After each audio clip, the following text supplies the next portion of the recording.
Assalamualaikum warahmatullahi wabarakatuh. Salam sejahtera bagi kita semua. Om Swastiastu, Namo Buddhaya, salam kebajikan. Terima kasih atas kesempatan yang telah diberikan kepada kelompok kami, yaitu kelompok 10. Pada kesempatan kali ini, kami akan mempresentasikan hasil diskusi kami. Namun sebelum itu, izinkan saya memperkenalkan beberapa anggota kelompok saya. Yang pertama ada saya sendiri, Andi Resta Firmansyah. Yang kedua ada Krisantia Marcella. Yang ketiga ada Aurelia Lahapo. Dan yang terakhir ada Elisa Tumuwe. Kita lanjut pada materi yang pertama yang akan dibacakan oleh teman saya, yaitu Aurelia Lahapo. Sekarang kita masuk pada materi yang pertama, PPH pasal 23. Ketentuan dalam pasal 23 Undang-Undang PPH mengatur pemotongan pajak atas penghasilan yang diterima atau diperoleh wajib pajak dalam negeri dan bentuk usaha tetap yang berasal dari modal, penyerahan jasa atau penyelenggaraan kegiatan selain yang telah dipotong pajak penghasilan pasal 21 yang dibayarkan, disediakan untuk dibayarkan atau telah jatuh tempo pembayarannya oleh pemerintah, subjek pajak, badan dalam negeri, penyelenggara kegiatan, bentuk usaha tetap atau perwakilan perusahaan luar negeri lainnya. Pemotongan pajak penghasilan pasal 23 adalah pihak-pihak yang membayarkan penghasilan yang terdiri dari yang pertama, badan pemerintah, yang kedua, subjek pajak badan dalam negeri, yang ketiga, penyelenggara kegiatan, yang keempat, bentuk usaha tetap, yang kelima, perwakilan perusahaan luar negeri lainnya, dan yang keenam, orang pribadi sebagai wajib pajak dalam negeri yang telah mendapat penunjukan dari Direktur Jenderal Pajak. Yang dikenakan pemotongan pajak penghasilan pasal 23 adalah wajib pajak dalam negeri atau bentuk usaha tetap yang menerima atau memperoleh penghasilan yang berasal dari modal, penyerahan jasa, atau penyelenggaraan kegiatan selain yang telah dipotong pajak penghasilan pasal 21. Kita masuk pada materi berikutnya, yaitu objek pemotongan PPH pasal 23. Penghasilan yang dipotong PPH pasal 23 adalah yang pertama, dividen dengan nama dan dalam bentuk apapun. Yang kedua, bunga termasuk premium, diskonto, dan imbalan karena jaminan pengembalian utang. Yang ketiga, royalti. Royalti adalah hasil pendapatan yang diberikan sebagai kompensasi pada pemilik saat mereka melisensikan aset mereka pada penggunaan pihak lain. Yang keempat, hadiah, penghargaan, bonus, dan sejenisnya. Yang kelima, sewa dan penghasilan lain sehubungan dengan harta. Keenam, imbalan sehubungan dengan jasa. Selanjutnya, pengecualian objek pemotongan PPH pasal 23. Penghasilan yang tidak dikenakan pemotongan PPH pasal 23 adalah yang pertama, penghasilan yang dibayar atau terhutang kepada bank. 2. Sewa yang dibayarkan atau terhutang sehubungan dengan sewa guna usaha dengan hak opsi. Ketiga, dividen atau bagian laba yang diterima atau diperoleh perseroan terbatas sebagai wajib pajak dalam negeri, koperasi, badan usaha milik negara, atau badan usaha milik daerah. Keempat, dividen yang diterima oleh orang pribadi. Kelima, bagian laba yang diterima atau diperoleh anggota dari perseroan komanditer. Keenam, sisa hasil usaha koperasi yang dibayarkan oleh koperasi kepada anggotanya. Ketujuh, penghasilan yang dibayar atau terhutang kepada badan usaha atas jasa keuangan. Tarif pemotongan. Besarnya PPH pasal 23 yang dipotong adalah yang pertama sebesar 15% dari jumlah bruto atas A. Dividen, B. Bunga, C. Royalti, D. Hadiah, penghargaan, bonus, dan sejenisnya. Yang kedua sebesar 2% dari jumlah bruto tidak termasuk pajak pertambahan nilai atas A. Sewa dan penghasilan lain sehubungan dengan penggunaan harta, B. Imbalan sehubungan dengan jasa. Dalam hal wajib pajak yang menerima atau memperoleh penghasilan tidak memiliki nomor pokok wajib pajak, besarnya tarif pemotongan adalah lebih tinggi 100%. Kepemilikan nomor pokok wajib pajak dapat dibuktikan oleh wajib pajak, antara lain dengan menunjukkan kartu nomor pokok wajib pajak. Cara menghitung PPH pasal 23. Cara menghitung PPH pasal 23 atas dividen. Atas penghasilan berupa dividen akan dikenakan potongan PPH pasal 23 sebesar 15% dari jumlah bruto. Rumus yang dipakai PPh pasal 23 sama dengan 15% kali bruto. Contoh, PT Solusindo membayarkan dividen kepada TV Perkasa sebesar 200 juta. PPh pasal 23 dipotong PT Solusindo adalah 15% kali 200 juta sama dengan 30 juta. Cara menghitung PPh pasal 23 atas bunga, termasuk premium, diskonto, dan imbalan karena jaminan pengembalian utang. Atas penghasilan berupa bunga akan dikenakan pemotongan PPh pasal 23 sebesar 15% dari jumlah bruto. Rumus yang dipakai PPh pasal 23 sama dengan 15% kali bruto. Contoh, PT Karya Utama membayar bunga atas pinjaman kepada PT Indojaya sebesar 80 juta. PPh pasal 23 yang dipotong PT Karya Utama adalah 15% kali 80 juta sama dengan 12 juta. Selanjutnya, cara menghitung PPh pasal 23 atas royalti. Atas penghasilan berupa royalti akan dikenakan pemotongan pajak penghasilan pasal 23 sebesar 15% dari jumlah bruto. Pajak penghasilan pasal 23 sama dengan 15% dikali bruto. Contohnya, CV Selera Makan membayar royalti kepada Nyonya Sulastri atas pemakaian merek ayam goreng Bulastri sebesar 30 juta rupiah. Pajak penghasilan pasal 23 yang dipotong CV Selera Makan adalah 15% dikali 30 juta rupiah sama dengan 4.500.000 rupiah. Apabila Nyonya Sulastri belum memiliki NPWP, maka pajak penghasilan pasal 23 yang dipotong CV Selera Makan adalah 30% kali 30 juta rupiah sama dengan 9 juta rupiah. Selanjutnya, cara menghitung pajak penghasilan pasal 23 atas hadiah, penghargaan, bonus, dan sejenisnya.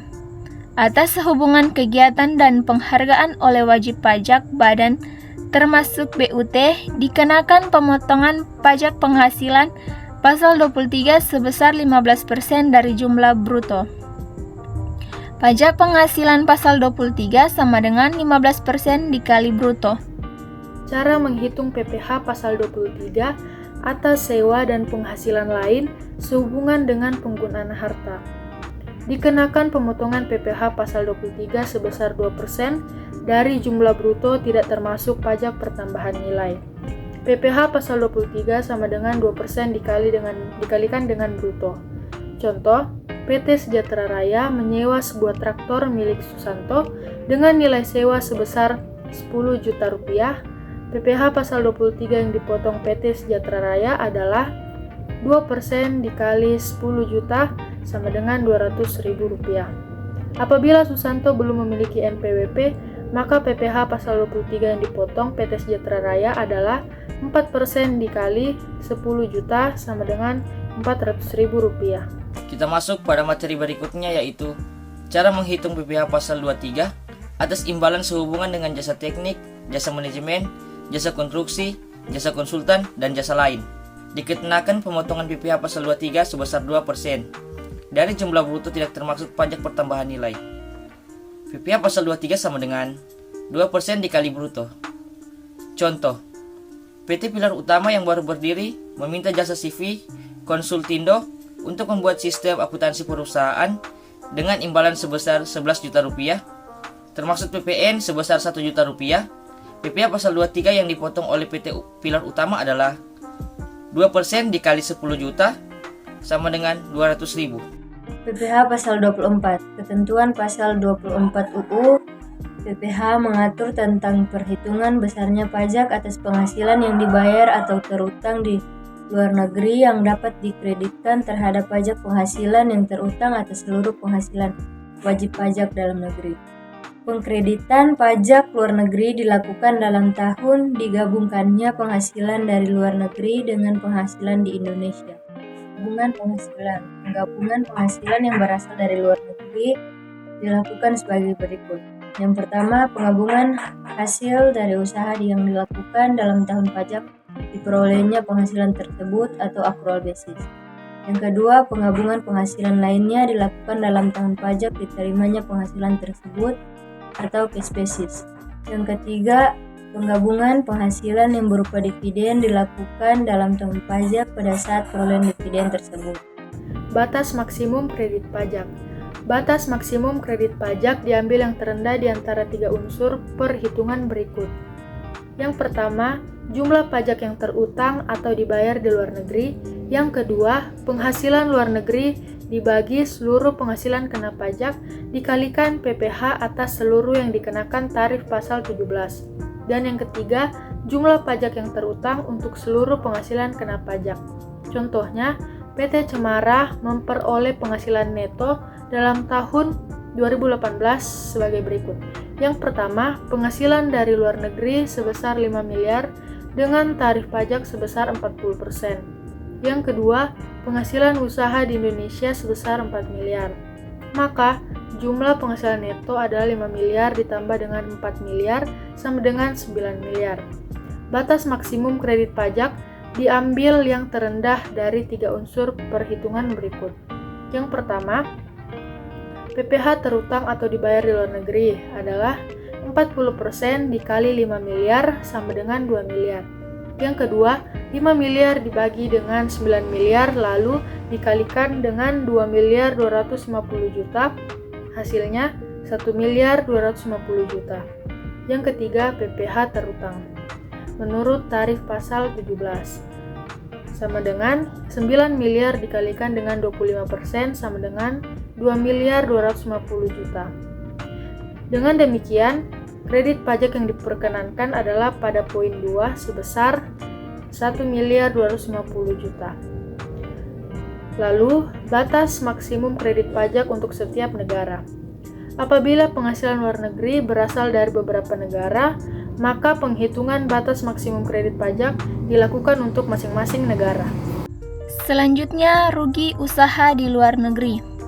Dalam menghitung penghasilan kena pajak, tidak dihitung kerugian yang diderita di luar negeri. Contohnya, PT Fiskal memperoleh penghasilan neto dalam tahun 2018 sebagai berikut.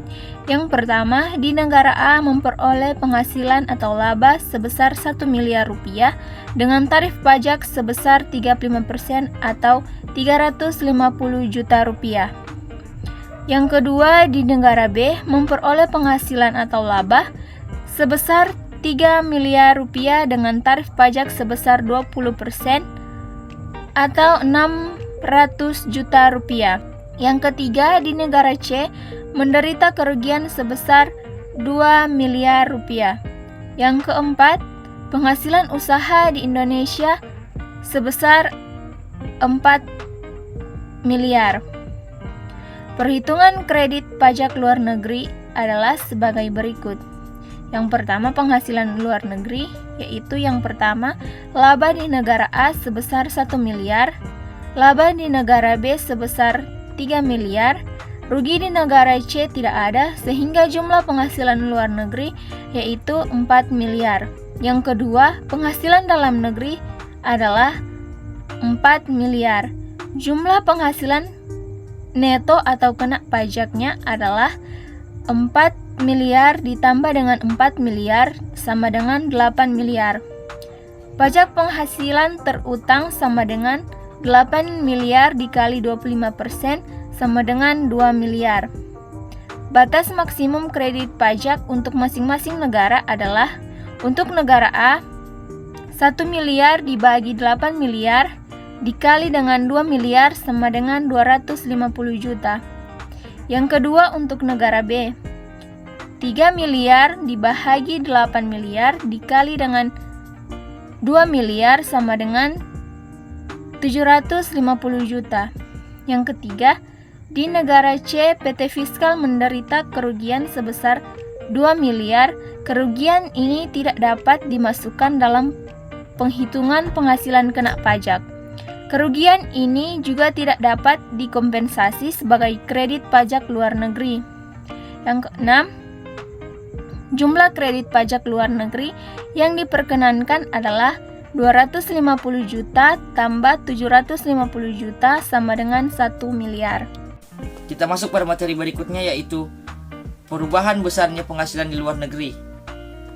Dalam hal ini terjadi perubahan besarnya penghasilan yang berasal dari luar negeri, wajib pajak harus melakukan pembetulan SPT tahunan untuk tahun pajak yang bersangkutan dengan melampirkan dokumen yang berkenaan dengan perubahan tersebut. Karena pembetulan tersebut menyebabkan pajak penghasilan kurang dibayar, maka atas kekurangan tersebut tidak dikenakan sanksi bunga. Sementara itu, apabila pembetulan tersebut menyebabkan pajak penghasilan lebih dibayar, maka atas kelebihan tersebut dapat dikembalikan kepada wajib pajak setelah diperhitungkan dengan utang pajak lainnya. Cara melaksanakan kredit pajak luar negeri.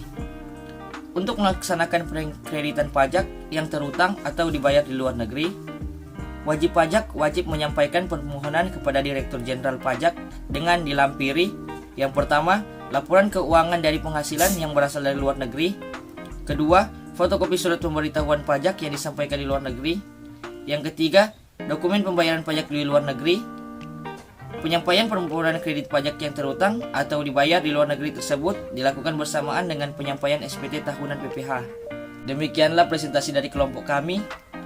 Semoga apa yang saya sampaikan beserta teman-teman saya dapat bermanfaat bagi kita semua. Jika ada kekurangan, mohon dimaafkan, karena sesungguhnya kesempurnaan hanya milik Allah Subhanahu wa Ta'ala. Wassalamualaikum warahmatullahi wabarakatuh.